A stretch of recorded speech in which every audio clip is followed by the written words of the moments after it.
മോദിയെയും രാഹുലിനെയും കുറിച്ച് അറിയാത്തവരുമുണ്ട് ഈ രാജ്യത്ത്. കൊടും വെയിലിൽ ജീവിക്കാനുള്ളത് തേടുകയാണിവർ. രാജസ്ഥാനിലെ ആടുജീവിതം തേടിയൊരു യാത്ര.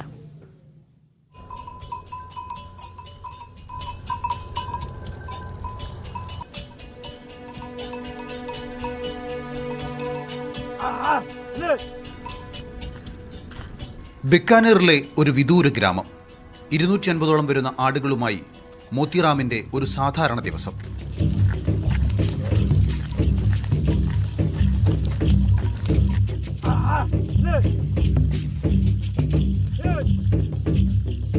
പ്രായം 65 കഴിഞ്ഞിരിക്കുന്നു. രാവും പകലും ആടുകൾക്കൊപ്പമാണ്.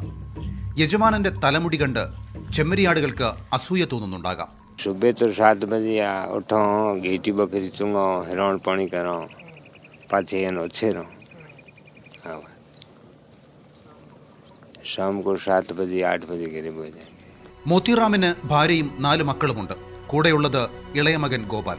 സബ്ജി ഉണ്ടാക്കാനുള്ള കായ ശേഖരിക്കുകയാണ്. കോവിഡ് കാലത്തിന് ശേഷം സ്കൂളിൽ പോയിട്ടില്ല. स्कूल पढ़ता हूँ, अभी लॉकडाउन में छोड़ा था.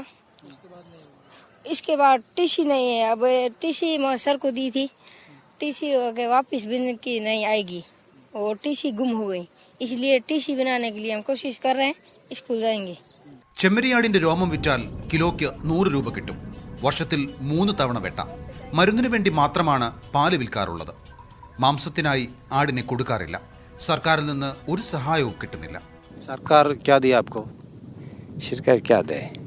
सरकार कोटियाल धोनड़ दे, तुम क्या दे? पेंशन तुम्हारे सरकार में कराड़ी को नहीं दी. कुछ नहीं दिया. തെരഞ്ഞെടുപ്പിൽ ആരാണ് മത്സരിക്കുന്നതെന്ന് മോത്തിറാമിന് ധാരണയില്ല.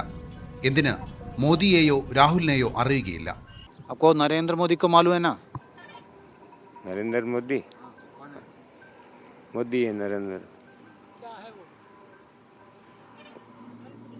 मंत्री है. राहुल गांधी को मालूम है ना? राहुल गांधी, हाँ राहुल गांधी है. राहुल गांधी मंत्री जेला. इंदिरा गांधी को मालूम है ना? हाँ इंदिरा गांधी कांग्रेस में थी. ഒരു കാലത്ത് രാജസ്ഥാനിലെ ആട്ടിടയന്മാർ വലിയ തോതിൽ ആടുകളുമായി പലായനം ചെയ്തിരുന്നു. കർണാടക വരെയൊക്കെ ആ യാത്ര നീളുമായിരുന്നു. മഴയെത്തുമ്പോഴാണ് തിരിച്ചു വരാറുള്ളത്. തൊഴിലുറപ്പ് പദ്ധതി വന്നതോടെ ഈ പലായനം തീരെ കുറഞ്ഞു. നാൽക്കാലികൾ ഏറ്റവും കൂടുതലുള്ള രാജസ്ഥാനിൽ ആടുകളുടെ എണ്ണം കുറഞ്ഞുവെന്നാണ് കണക്ക്. മോത്തിറാമിനെ പോലുള്ളവർ ഇപ്പോഴും വെയിൽ കൊള്ളുകയാണ്. മിനുസമുള്ള കമ്പിളി കൊണ്ട് നമ്മൾ തണുപ്പകറ്റുന്നു. രാജസ്ഥാനിലെ ഒരു ശരാശരി ആട്ടിടയന്റെ ജീവിതം ഇങ്ങനെയൊക്കെയാണ്. ഇവർ കൂടിയാണ് രാജ്യത്തിന്റെ ഭാഗധേയം നിർണ്ണയിക്കുന്നത്.